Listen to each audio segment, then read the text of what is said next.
An intro. Is that good enough?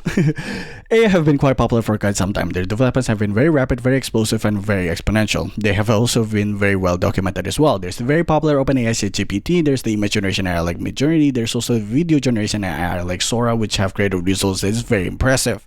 Now, have we actually taken a step back and considering how implemented AI already is within our day-to-day lives? If you're part of the education system, I'm sure you would be really hateful towards a ChatGPT, because back in my day, the whole purpose of assigning a student an assignment is to give them a chance to practice whatever learned within their education system with something that's practical and testable. However, whenever I have an assignment that's literally due tomorrow, especially a coding one, suddenly ChatGPT seems like the best invention that could have ever been made within my lifetime. For image generation AI, I don't think you need to look too far. You need only look at some social media companies that is very pro AI, like your Facebook, like your Instagram, like your Twitter. For video generation AI, this for example is very good, but if I put this in isolation, I don't think I can readily convince you that this video is created by humans. But if you actually think in the process of creating just one single video, there's actually a lot of different segments where AI can be chosen to be implemented.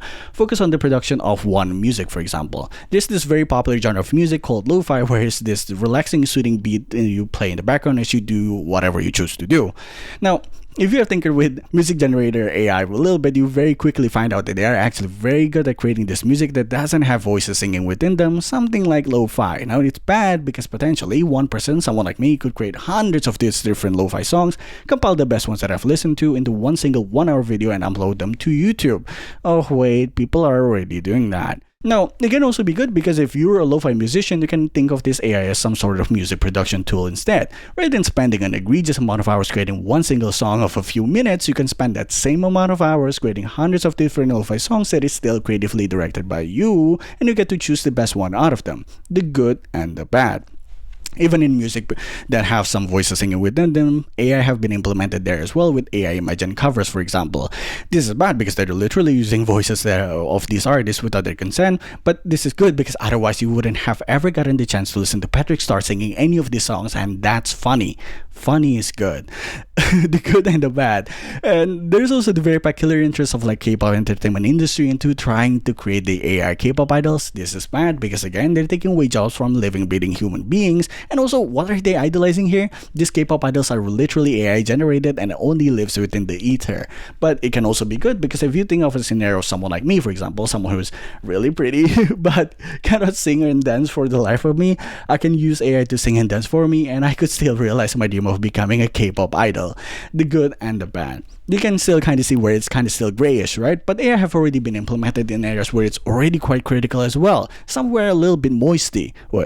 What critical are we talking about here? For example, there's the implementation of this AI where they're playing a certain character or line for someone like you or me, someone who's lonely, to talk to. They will always be readily available to you, they will always be agreeable, and they can be whatever you want them to be. Clearly, you can imagine some parasociality problems to arise out of this, and problems did arise out of it. You can flag character AI as some outlier case where character AI just went a little bit too far, as the YouTubers say, but if you actually think about it, ChatGPT also fills the same void as well. Someone like Dr. Mike Israel, someone who's really smart, would find it really difficult to find someone who's readily available to him who can speak within the same intellectual wavelength. ChatGPT fills that void. He could even bounce off ideas against ChatGPT whenever he feels stuck within a certain thinking loop.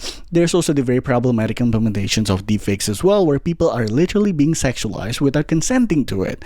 Now, what I'm trying to point out here is basically the discussion surrounding AI needs to develop as quick as the developments of the AI themselves, because supposedly they're going to take over in just 2029, which is very soon.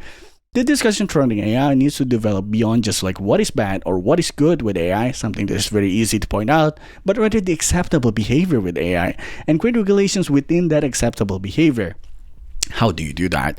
I don't know.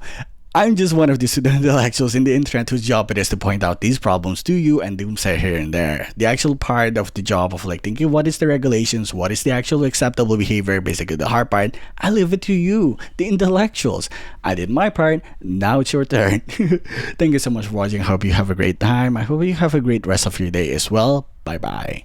I couldn't really make this video entertaining, so I just chose to make it really quick.